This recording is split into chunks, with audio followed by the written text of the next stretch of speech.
잠실동 329번지 모아타운은 자양이동과 다를까? 사업 안정성 집중 분석. 잠실동 329번지 모아타운도 자양이동처럼 중간에 멈출 가능성이 있을까요? 최근 광진구 자양이동 681번지 일대 정비사업이 서울시 통합심의를 통과하고도 주민 반대와 동의 철회로 무산되면서 모아타운을 바라보는 주민과 투자자의 불안감이 커지고 있습니다. 서울시 심의까지 통과했다면 사실상 확정된 것 아닌가요? 현장에서 자주 듣는 질문입니다. 하지만 자양이동 사례는 정비계획이 상당 부분 진척됐더라도 주민 간 이해관계가 엇갈리면 사업이 원점으로 돌아갈 수 있음을 보여줬습니다. 실제 자양이동 681번지 일대는 2026년 3월 통합심의를 통과했지만 일부 구역에서 면적 기준 3분의 1 이상 소유자가 반대하면서 7월 초 해제 수순을 밟게 됐습니다. 그렇다면 송파구 잠실동 329번지 일대도 같은 위험을 안고 있을까요? 두 지역은 모두 노후 저층 주거지를 정비하는 모아타운이지만 사업 추진 방식과 주민 조직, 주변 정비 사업 상황에서는 차이가 있습니다. 다만 잠실 지역도 아직 모든 절차가 끝난 것은 아닙니다. 기대감만 보고 접근하거나 자양이동 사례만으로 가능성을 낮게 평가하면 중요한 흐름을 놓칠 수 있습니다.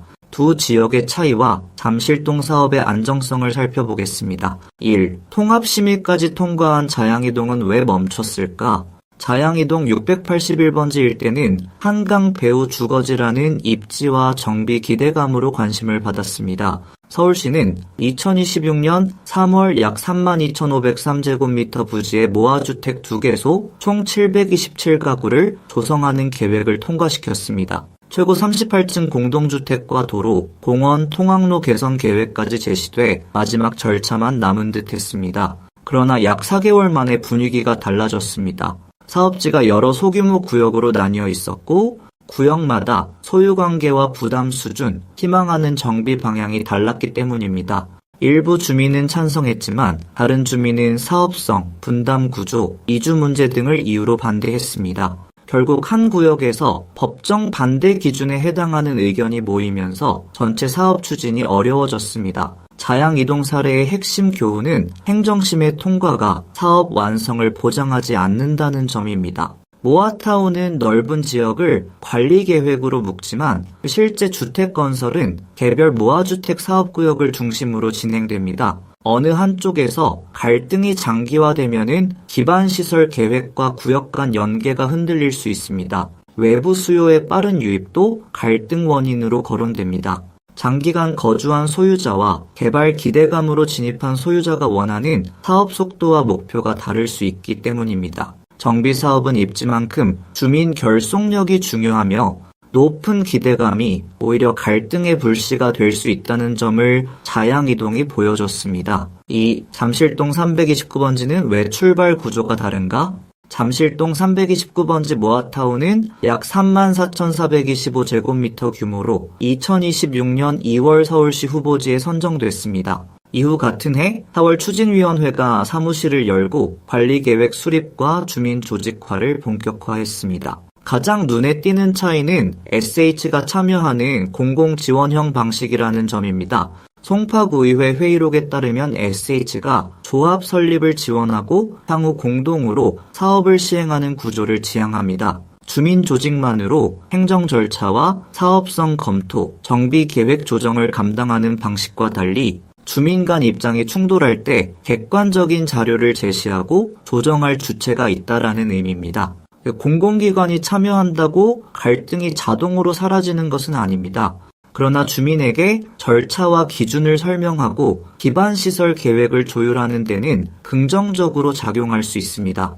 또한 이 지역은 여러 개의 모아주택을 합치는 방식이 아니라 하나의 통합형 모아주택이 곧 모아타운이 되는 구조입니다. 자양이동에서 드러난 구역별 파편화를 완화할 수 있다는 점은 분명한 차이입니다. 현장에서는 초기 동의율이 68%를 넘었고 현재까지 74% 이상으로 조합 설립 동의율 75%에 근접한 것으로 알려졌습니다. 후보지 선정 직후 모아타운 준비위원회가 출범하고 주민활동이 이어지는 점도 사업 추진 의지가 상당하다는 신호입니다. 3. 우성 4차 재건축과 주변 개발이 미치는 영향. 잠실동 329번지 일대는 주변 정비 사업이 이미 본격적으로 진행되고 있습니다. 바로 인접한 잠실 우성 4차 아파트는 재건축 절차가 상당히 진척됐으며 향후 이주와 철거를 거쳐 신축 주거단지로 바뀔 예정입니다. 저층 주거지 옆에 대규모 신축 단지가 들어서면은 도로, 보행 환경, 상권과 주거 선호대도 변화가 생길 가능성이 큽니다. 이는 주민이 정비 필요성을 체감하게 만드는 현실적인 동력입니다. 탄천 일대 환경 개선과 잠실 국제교류복합지구, 잠실 스포츠마이스 개발도 장기적인 배경으로 작용합니다. 주변은 대형 업무 전시 문화체육시설이 집적되는 방향으로 변화하고 있지만 329번지 일대에는 노후 빌라와 다세대 주택, 좁은 도로와 부족한 주차 공간이 혼재해 있습니다. 주변 환경이 빠르게 달라질수록 주민이 느끼는 상대적 불편은 커질 수 있습니다. 옆 단지는 신축 고층 단지로 바뀌는데 우리 동네는 그대로 남아도 괜찮을까? 이 질문은 주민 결속력을 높이는 계기가 될 수 있습니다. 정비사업이 자산가치 상승을 넘어 주차, 소방도로, 보행안전, 노후 건축물 문제를 해결하는 생활환경 개선으로 이어지기 때문입니다. 다만 개발 호재만으로 사업 성공을 단정할 수는 없습니다. 실제 사업을 결정하는 것은 토지 등 소유자의 동의와 사업성, 건축계획, 기반시설 분담입니다. 호재는 바람이고 주민 동의는 도치과 같습니다. 바람이 강해도 돛이 펼쳐지지 않으면 목적지에 도달할 수 없습니다. 4. 해제 가능성이 낮아 보여도 확인할 것은 남아있다. 현재까지의 구조를 보면은 잠실동 329번지 모아타운은 자양이동보다 상대적으로 안정적인 출발 조건을 갖춘 것으로 평가할 수 있습니다. SH 참여를 통한 공공지원 체계가 있고 후보지 선정 이후 추진 조직도 활동을 시작했습니다. 주변 재건축과 광역 개발에 대한 주민의 기대도 비교적 공통적으로 형성돼 있습니다. 그러나 아직은 서울시 후보지 선정 이후 관리계획을 수립하는 단계입니다. 관리계획이 마련되면은 주민공람, 관계기관 협의, 서울시 심의와 고시가 이어집니다. 이후에도 조합 설립과 사업계획 수립이 필요합니다. 현재 단계에서 해제 가능성이 전혀 없다거나 조합 설립이 확정됐다고 표현하는 것은 적절하지 않습니다. 앞으로 확인할 핵심은 3가지입니다. 첫째, 공식적으로 검증된 주민 동의율입니다. 둘째, 관리계획에서 사업구역과 도로, 공원 등 기반시설이 어떻게 배치되는지입니다. 셋째, 소유자별 권리가액과 추가 부담이 공개된 이후에도 현재의 동의 흐름이 유지되는지입니다. 초기 기대감에 따른 동의와 구체적인 부담이 드러난 뒤의 동의는 다를 수 있습니다. 자양 이동 사례를 단순한 실패로만 볼 필요는 없습니다.